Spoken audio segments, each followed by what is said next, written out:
Prince and family എന്ന ചിത്രത്തിൻ്റെ ഇന്ന് 4-ാം ദിവസത്തെ കേരള ബോക്സ് ഓഫീസ് കളക്ഷൻ റിപ്പോർട്ടാണ് എന്നൊരു വീഡിയോ ഭാഗത്തെ.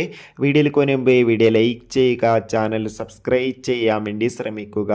ദിലീപ്, സിദ്ദീഖ്, ജോണി ആൻ്റണി, ധ്യാൻ ശ്രീനിവാസ് എന്നൊക്കെ പ്രധാന കഥാപാത്രങ്ങളായെത്തിയ ചിത്രമായിരുന്നു പ്രിൻസ് ആൻഡ് ഫാമിലി.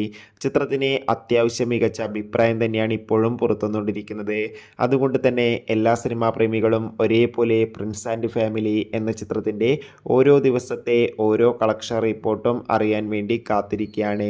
ഇന്ന് തിങ്കളാഴ്ചയും കേരളത്തിൽ അത്യാവശ്യം ബുക്കിംഗ് ആണ് ഇപ്പോൾ നടക്കുന്നത്. അതുകൊണ്ട് തന്നെ 1 കോടിക്കടുത്ത് വരെ ഇന്ന് കളക്ഷൻ നേടിയെടുക്കാൻ വേണ്ടി സാധിക്കുമെന്നാണ് ട്രാക്കിംഗ് റിപ്പോർട്ടുകൾ സൂചിപ്പിക്കുന്നത്. കാത്തിരിക്കാം പ്രിൻസ് ആൻഡ് ഫാമിലി എന്ന ചിത്രത്തിൻ്റെ കൂടുതൽ ബോക്സ് ഓഫീസ് കളക്ഷൻ റിപ്പോർട്ടിനായി. ചിത്രം കണ്ടവരുടെ അഭിപ്രായം കമൻറ്റ് ചെയ്യാൻ വേണ്ടി ശ്രമിക്കുക. കൂടുതൽ സിനിമാ വാർത്തകൾക്കായി ചാനൽ സബ്സ്ക്രൈബ് ചെയ്യുക. Bye bye.